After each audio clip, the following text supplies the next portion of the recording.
அஸ்ஸலாமு அலைக்கும். என்னோட ஸ்டைல பாயாசம்லாம் எப்படி செய்ய பார்க்கலாமா? அதுக்கு வந்து 2 மீடியம் சைஸ் வெங்காயம், 2 தக்காளி, ஹேண்ட்ஃபுல்லா வந்து புதினா, ஒரே ஒரு பச்சை மிளகாய், 1 ஸ்பூன் வந்து மிளகாத்தூள், 1/2 ஸ்பூன் வந்து காஷ்மீர் மிளகாத்தூள், 1/4 ஸ்பூன் மஞ்சள் தூள், 2 ஸ்பூன் வந்து தனியா, அப்புறமா வாஷ் பண்ணி வச்ச பாயா, 1 ஸ்பூன் வந்து சோம்பு, பாயா முக்கிறதுக்கு தண்ணி, ஒரு 10 ருபீஸ் வந்து தயிர் பாக்கெட் நல்லா போட்டு மிக்ஸ் பண்ணிட்டு குக்கர் லாக் பண்ணிட்டு ஒரு 8 9 விசில் வந்து விடணும். இப்போ வந்து நான் வந்து கசகசா எடுத்துக்கிறேன். அதை வந்து ஒரு 5 மினிட்ஸ் வந்து ஊற வச்சேன். ஒரு அரை முடி தேங்காயில வந்து ஒரு 5 வந்து முந்திரி எடுத்துருக்கேன்.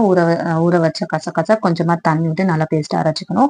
இப்போ பாயை நல்லா வெந்துருச்சு. இப்போ வந்து அந்த தேங்காய் பேஸ்ட் போட்டு நல்லா மிக்ஸ் பண்ணிட்டு நம்ம குழம்புக்கு தேவையான தண்ணியும் உப்பும் வந்து கரெக்ட் பண்ணிட்டு குழம்பு வந்து கொதிக்க விட்டலாம். இப்போ வந்து தாளிக்க போறோம். தாளிப்புக்கு வந்து 2 ஸ்பூன் வந்து நல்லெண்ணெய், ஹோல் கரம் மசாலா, கொஞ்சமா வந்து சோம்பு, நல்லா புரிஞ்சதும் வந்து நம்ம சால்னா மேல கொட்டிடலாம். இந்த சால்னாவோட சப்பாத்தி, இடியாப்பம், இட்லி, தோசை எல்லாத்துக்கும் வந்து காம்பினேஷன் சூப்பரா இருக்கும். நீங்களும் கண்டிப்பா ட்ரை பண்ணி பாருங்க.